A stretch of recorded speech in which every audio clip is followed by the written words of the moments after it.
Your favorite artists, new music discovery, candid conversations, unfiltered. Loudmouth, little lady, lots of music history. Broadcasting live from New Jersey, it's the Carr Stereo Podcast with Terrie Carr.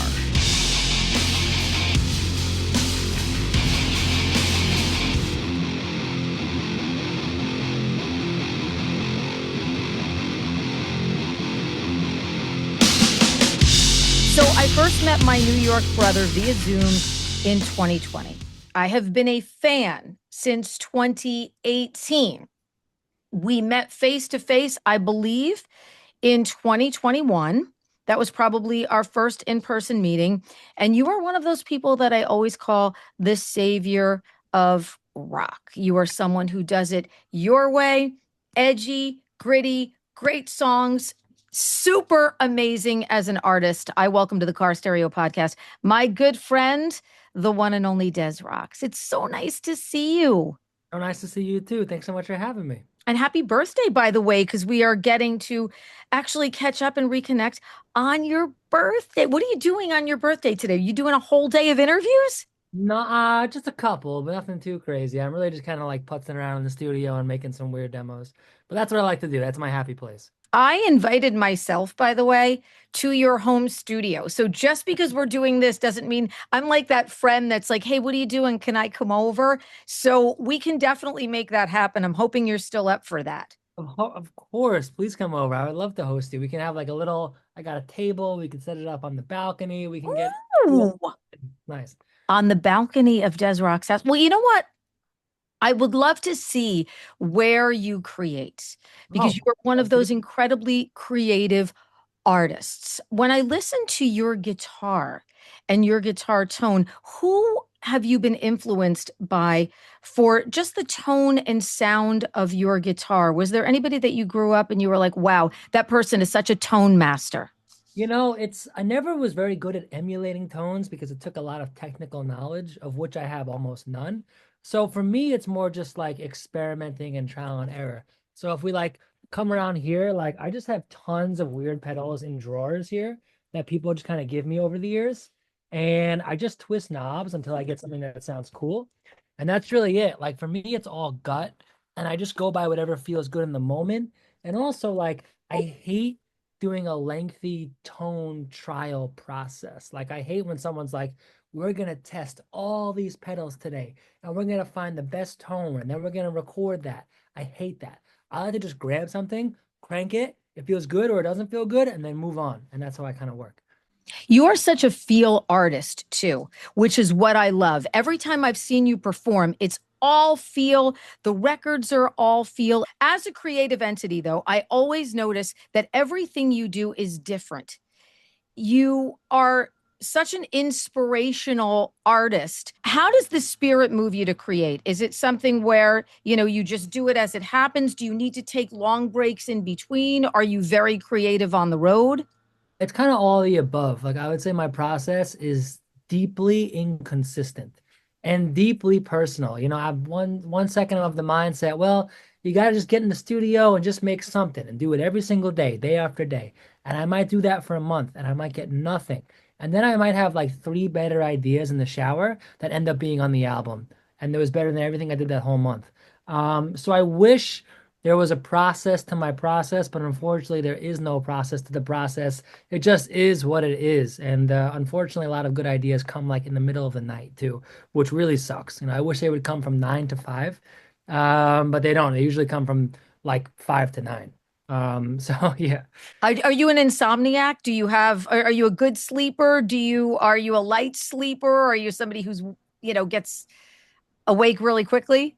Sleep like a cat. So like you could like tiptoe in New Jersey and I would probably pop out of bed and hear you. And The same way. I often get like an idea in the middle of the night and then I'm like, "Fuck, I should get up and record this." And then there's always this battle when you're laying in bed and you're so tired and you think, do I get up and record this or do I not? And part of me says, you'll remember it, you'll remember it, you'll remember it. And you wake up the next day and you don't remember it. And you just beat yourself up every time because you're like, oh, that was the best idea I ever had. So now I always get up no matter what and I record it.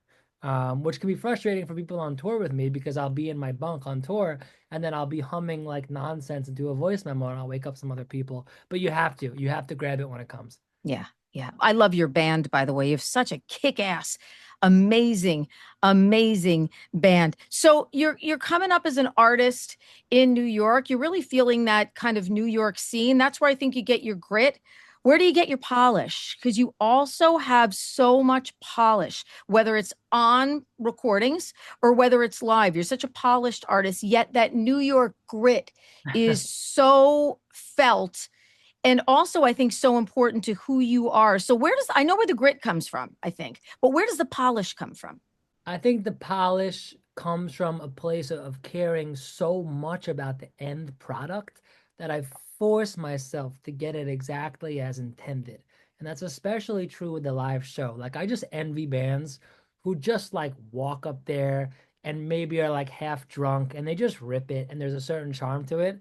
That's not me. You know what I mean? Like I think about the show all day, every day. I don't have a show booked for months and we are in here every day rehearsing and tinkering and thinking about like exactly what song should go into what other song and why. And that's sort of where the polish comes from, where everything is like really thought about ahead of time. And then like when you get on stage, you're kind of wild and you're out of control. So you get the good balance of it feeling really rehearsed and well prepared, but allowing for those kind of impromptu and magic moments as well. Yeah, that doesn't surprise me because you are, I think, one of the most electric and electrifying performers that I've seen. I mean, I don't want to even say that I've seen in a long time. I just think that I've seen, period. You just have that on stage. Everybody leaves Des Rock show going, who is this guy if they don't know you? And why didn't I know him before? So let's talk about Borderlands 4. How did you get involved? The song is so great. Oh my gosh, the production on it is great. Did you do the producing? I did. I did it along with Joe Ciccarelli, who's an amazing producer. He did like the White Stripes and Morrissey and the Strokes. And then I also worked with my longtime friend Jerry Lang, who's been working on my records for years and me, and just a buddy of mine from high school.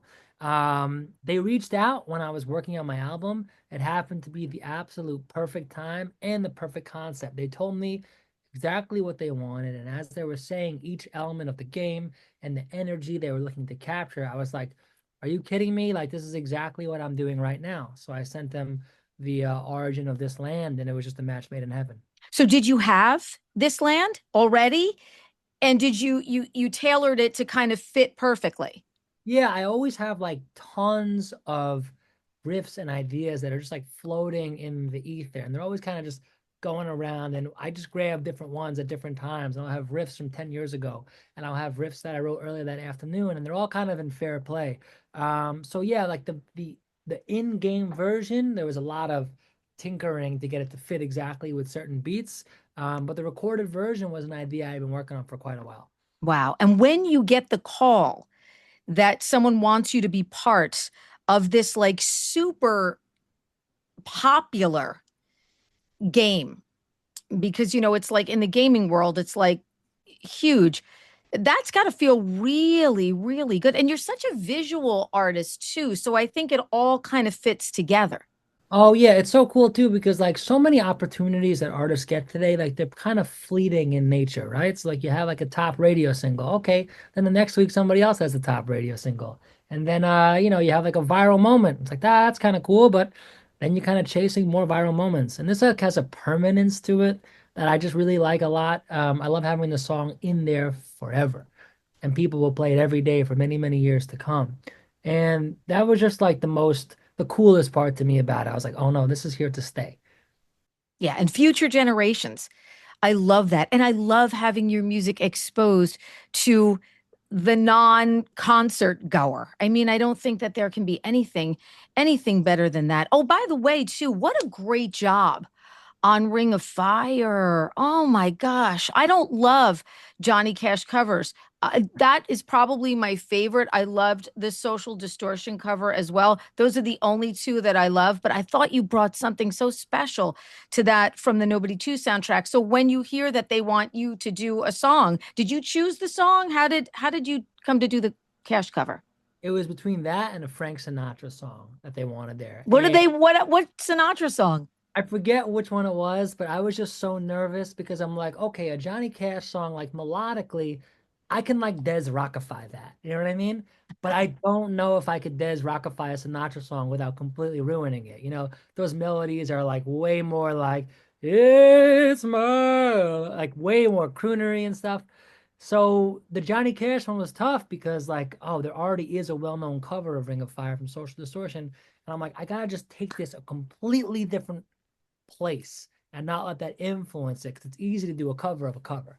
Um, so I just kind of like dug in, and once I found the angle, I was like, oh yes, this feels so Des Rocks. Then I was a little less scared, but it is intimidating because like not only are you asked to cover a classic, but it's also gonna like be seen and heard by a lot of people. So I had to make sure it was something I really stood by creatively and that it tied back into the music that I love to make and the original songs I like to write. Yeah, yeah. So how proud are you of this land and the way that that song came out? Because every time I hear a single from Des Rocks, it just gets better and better. I don't know how you kind of, zoomed past I Am the Lightning, which I just thought was like, wow, that was a top 10 radio single, I believe, for you, correct? So this land, I think, does move past that. I think that you're somebody who always raises the bar and you always step right underneath it and you're able to kind of carry it over the finishing line there. So, how proud are you of the way that this song came out? It shows such growth and maturity, I think, of you as an artist. Thank you. I'm really proud of it because in recording this one and the whole album coming out, we really challenged the recording process. So for the first time ever, we recorded everything live as a band.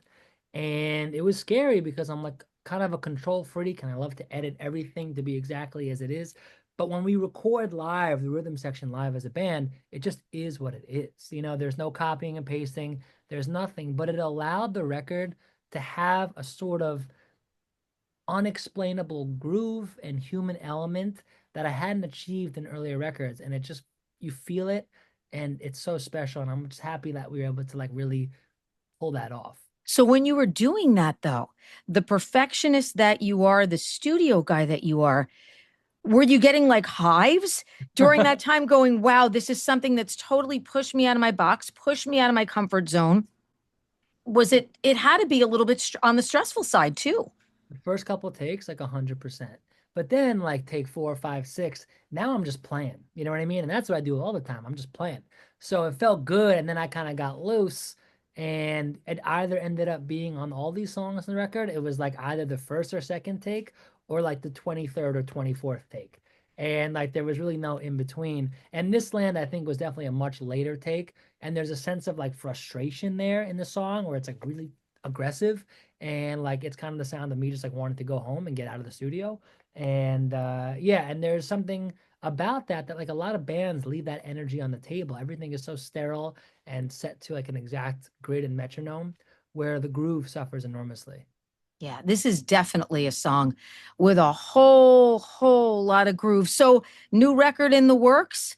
Oh yeah. This is a 2026, down the line that we're going to be looking forward to. How important is it to you to make records sequenced properly with lots of Des Rock songs as opposed to just throwing a song out and throwing another song out? It is like the album as an art format is something that I so highly value, regardless of its relevance at any given time. Like it is so important to me. Like that is truly the canvas upon which I paint. It's like the greater story. You can tell an amazing story in 3.5 minutes, but I can tell a much more complicated and nuanced story in an album. And it's like the difference between an episode of television and a film. They're just different formats, right? It's like one's a single, one's an album. And I love making films with my music. I really do. And I spend more time on sequencing than anything else. Like I finished the record 6 months ago, but I've been sequencing it for 6 months. And it's just 12, 10-ish, 11-ish songs. And I've redone it like maybe a dozen times. Wow. See. Records are journeys. They're stories, and every story goes into the next story. So, the sequencing is so important and so incredibly underrated. So, what is the difference between you as an artist, say, with the 2021 debut, A Real Good Person, in A Real Bad Place, to now? I'm just much more confident in what I am and who I am and what I want to say artistically. You know, at first, like a real good person, there's just like a lot of stream of consciousness, like free flowing, like Jack Kerouac musical energy going on. I'm just saying and doing whatever comes to my mind. And that was like really fresh and inspiring to me at the time. But now I'm like, I feel just more grown up musically. You know, I'm like, I know what I want to say, and then I'm just working towards what's in my head a lot more, as opposed to just letting it flow out creatively. And I'm a bit more, I care a lot less, I would say too, where I care less about what other people think. I care less about like what will go to radio, what will be a single. I like all that pressure. I'm way more stoic about it now. I'm like, it is what it is. I might do a whole song that has, I mean, a whole album that has not a single thing for radio on it, or I might have a dozen radio songs on there, but I don't care about that. You know, I just want to make music that will resonate with people live. That's the most important thing. And I love that you're on like kind of like a metal label, like Sumerian's like a really, really heavy, heavy label. And, Yeah. you know, they have such appreciation for you and recognition for you as an incredible artist. What's it like to have people behind you that really believe in you? It's great because like 99% of my whole life and career, it's been the opposite. So it's really rare to have people who actually like give a shit and will do the things they say they're gonna do, because I spent my entire life just walking into meetings with industry people, label people, managers, agents, having these great lunches, making a big game plan, and then just never hearing from them ever again, you know? And that's like kind of like the thick skin you develop. You almost become like a rescue dog, you know what I mean? It's like being with a good management team and a label after being in a really bad situation. You feel like you got brought home from the shelter and given a forever home, you know? So it's a really great feeling to also have your art in hands that you trust. I love that. I love that. I love it because I talk to so many people now where people are like, I just want to work with good people in my life. Hmm. I just want to have good people around me. And, you know, obviously, I think from an artistic standpoint, that's so incredibly important. Talk to me about the live show. Your band is off the charts. How did you find the guys that were going to make up the Des Rocs band? Well, they're guys who I had just known for many years and then played in other bands with, or they were in other bands that were playing on the same bill as me. And man, I was watching like I think it was maybe 2014 or 2009, and it was like the Bruce Springs. No, it was Bruce Springsteen inducting the E Street Band into the Rock and Roll Hall of Fame. And I watched that speech, and it just gave me goosebumps because he talks about how the best bands come from the same place. And you can really feel it when you see a band and it's like a bunch of hired guns up there, you know? But we come from the same place musically, and also like to an extent age-wise too, where like we have spent our entire life playing in bands and really trying to make it and do this thing and touring in bands and playing to nobody night after night after night. So when we're on stage, we're so immensely grateful for every single second we're there. And that really just pours through. Like often we're playing a show and we'll look at each other like, we can't believe we're doing this. You know what I mean? And people think we're like these like polished professional musicians, but we're not. We're just like the same 16-year-old kids who have been trying to do this thing since day one. And what is it like being so different from everything else that is out there now? Because you are such a unique and different artist. And I love that you're on Sumerian because Sumerian has a great appreciation, as we just talked about. So nobody's trying to change you. But you were somebody who never said, you know what, I'm going to try to sound like every rock band on the charts, or I'm going to take this turn. So, as you mentioned, now I don't really give a shit. You know, I don't care if it's a radio single or not. But you've never strayed from that from the beginning to now. You've had these very organic progressions that we've spoken about, whether it's somebody from the Stones camp seeing you in a bar or getting your first record deal or so. How have you managed to keep your authenticity in a time where everything's changing? Look, I speak to artists now and they'll say, you know what? I don't really feel my labels behind me. I'm not a TikTok artist. I'm a different kind of artist. I'm not the guy who's getting like a million views in a day on TikTok. And I think the best artists are the artists that are not doing that. So, how did you manage to stay true to everything that you feel and you believe in and not change anything to compromise getting a deal or getting successful or moving that next step forward? I think it's the challenge for me has always been looking and sounding different than a lot of like what you consider hard rock artists, for sure. And then there's been times where you kind of flirt with those sounds in your writing process and it just doesn't feel right. You have to kind of touch that third rail for it to buzz and you to be like, oh, it doesn't feel right. And then at the end of the day, you just have to keep in mind that your odds of success are the same if you try and copy something else versus if you just do yourself. So you might as well just do yourself. Hmm. Just double down on all those things that make you weird and unique. For me, it's like that's the most important thing ever. I think authenticity is the most valuable currency any artist has today. Yeah, it's all you have. It's all you have. I always say that to people. Know your value. Because if you don't know it, nobody else is ever going to recognize it. You mentioned too, I've got to bring this up because you mentioned too, you feel like a shelter dog with a forever home. You helped me so greatly last year in finding forever homes for dogs and cats. You came out to an adoption day that we did and lent your talents and took some photos with the shelter pets. And it was so awesome. Like, I love when people open their hearts, but especially somebody as busy as you have been. And so I want to thank you greatly for that because that means a lot to people. People did not forget that. And everybody was hitting me up like, it was so nice that he did that, whether it was a shelter volunteer or somebody working in the community that heard about our day or somebody who attended the event. So that was like so nice of you. Why did you do that? And why is it important for you to give back? Well, I mean, I love dogs. I've spent a lot of time working with rescues myself. And in the absence of having a lot of money to donate, the only thing I can donate is really my time. And it was really special to be able to help out, to bring awareness to a cause. Like you're here in New Jersey, so it's not far drive for me and it's easy to be a part of. And I was just, anytime I can help, I will help, and this is a cause that's like especially close to my heart and really important to me. Yeah. Um, You were in yeah, the little cages and the little enclosures with the dogs, and you were picking everybody up. And, everyone's like, Des Rocks, here's my cat. Here's my dog. Like, everybody was like holding the animals up for you to see. And you were so like down with the cause that day. There was no faking that. You were kissing and hugging and picking up all of the shelter pets. That was a really, really fun day. I thank you so much. yeah. I remember it was really hot that day too.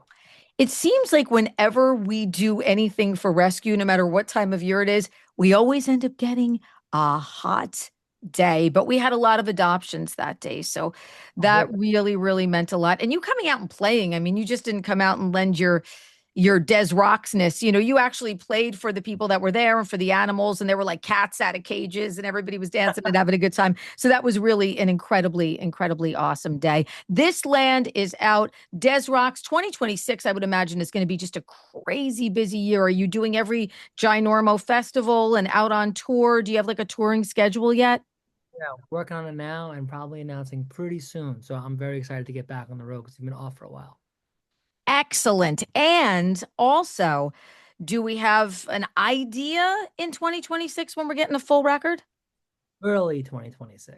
Early 2026, which is just around the corner. So I don't need any more than that. Des Rocks, my New York brother, I am always thrilled and happy to see you. Happy birthday, my friend. Greater to Thank you. connect with you on your birthday as well. I hope you have a fabulous day. And thank you so much for joining me. Thanks so much. Have a good one. Don't forget to like this podcast and subscribe to the Carr Stereo page on Spotify, Apple, YouTube, or wherever you get your podcasts. I'm Rob Moorhead. TC and I will see you next time.